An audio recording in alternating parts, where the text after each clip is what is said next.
ये आकाशवाणी रायपुर है। छत्तीसगढ़ी समाचार बुलेटिन के संग स्मिता शर्मा के जय जोहार। अब आप सुनाओ आज के प्रमुख समाचार। संसद के शीतकालीन सत्र कालीले शुरू होही।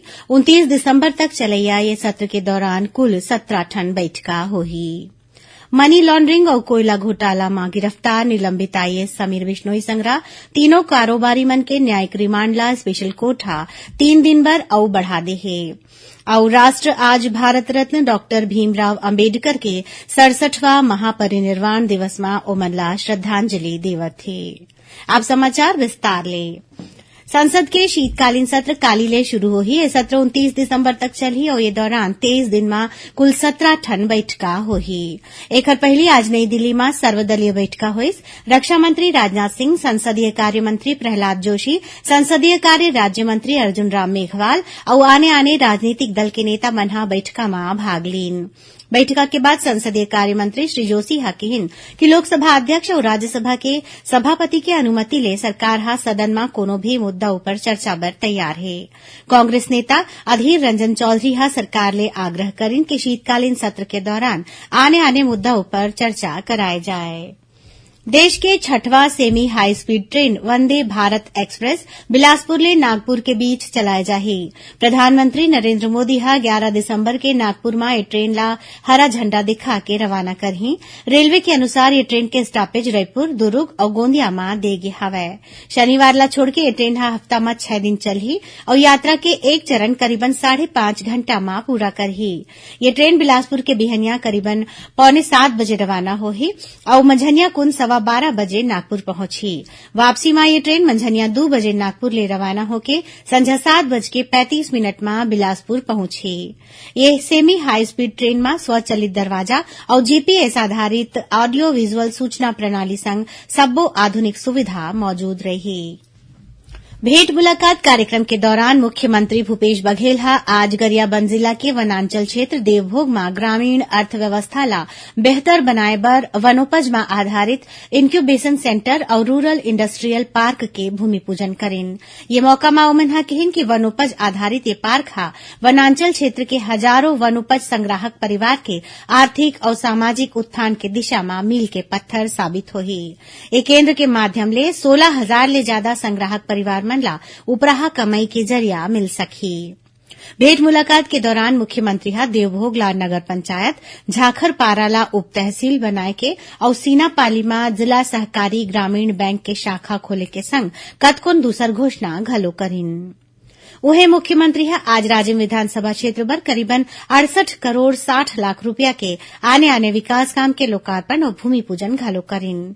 ये मौका में पत्रकार मन संग गोठ बात करत मुख्यमंत्री कहिन कि राजिम मेला ला व्यवस्थित रूप दे जाए के प्रयास करे जावत है। एकर बार 55 एकड़ जमीन चिन्हित करे गे है।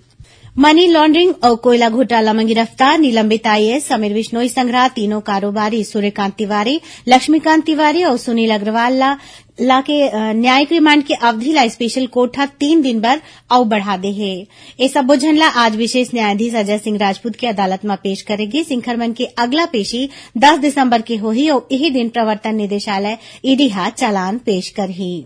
उन्हें कड़ा सुरक्षा के बीच ईडी मुख्यमंत्री के उप सचिव सौम्या चौरसिया ला घलो आज कोर्ट में पेश करिश। आखिरी समाचार लिखे जाए तक सौम्या चौरसिया के रिमांड पर स्पेशल कोर्ट में सुनवाई चलत रहीस। छत्तीसगढ़ी समाचार बुलेटिन आपमन आकाशवाणी रायपुर ले सुनत हौ। छत्तीसगढ़ के खबर ले है आपकी वास्ता और खबर के विश्वसनीयता ले है हमार वास्ता। आकाशवाणी समाचार रायपुर के प्रादेशिक समाचार बुलेटिन के संगे संग हमार समसामयिक कार्यक्रम आप रेडियो के संग अपन मोबाइल में घलो सुन सकत हो। आकाशवाणी समाचार फेसबुक, ट्विटर और यूट्यूब में घलो हावय।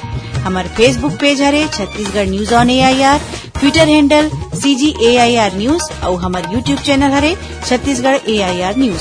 तो अब रेडियो के संगे संग आपके मोबाइल के माध्यम ले हम आप तक पहुंचत हन।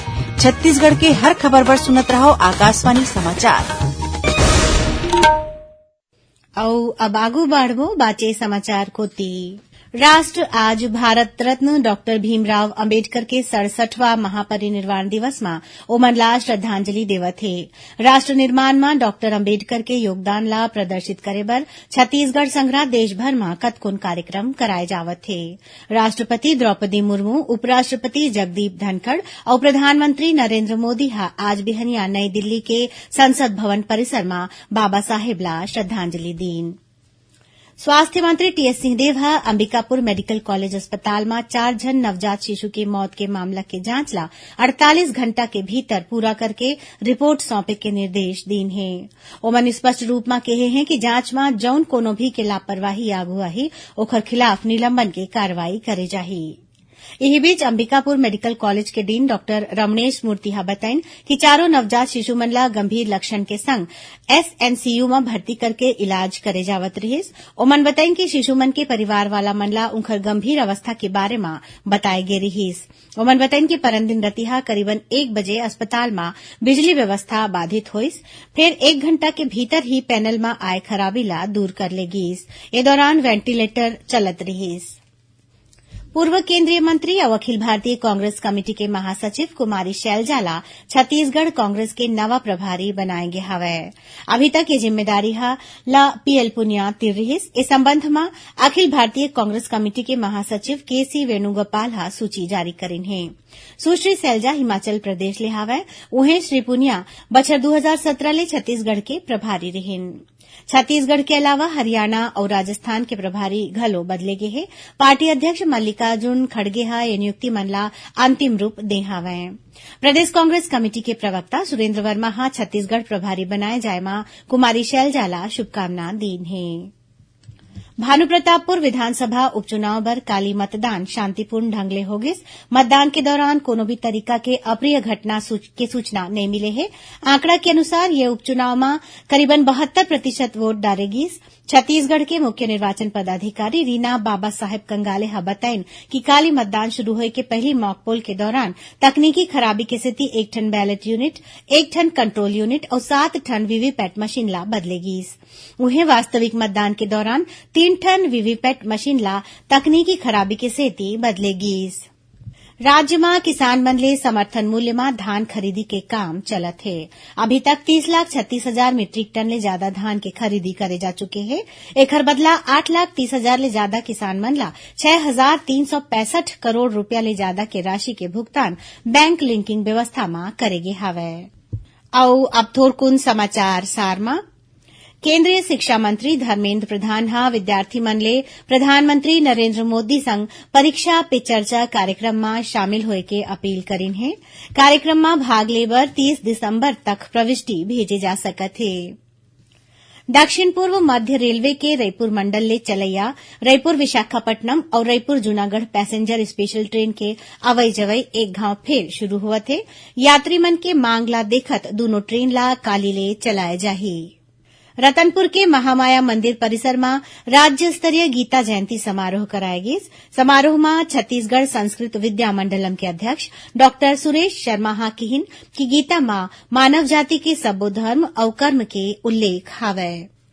और नवा रायपुर के सेक्टर 27 के बॉटनिकल गार्डन में निःशुल्क योगाभ्यास केंद्र शुरू करेगे है। आखिर में प्रमुख समाचार एक गांव फिर संसद के शीतकालीन सत्र काली ले शुरू होही। 29 दिसंबर तक चलैया ये सत्र के दौरान कुल 17 बैठका होही। मनी लॉन्ड्रिंग और कोयला घोटाला में गिरफ्तार निलंबित आईएएस समीर बिश्नोई संघरा तीनों कारोबारी मन के न्यायिक रिमांड ला स्पेशल कोर्ट 3 दिन बर और बढ़ा दे है।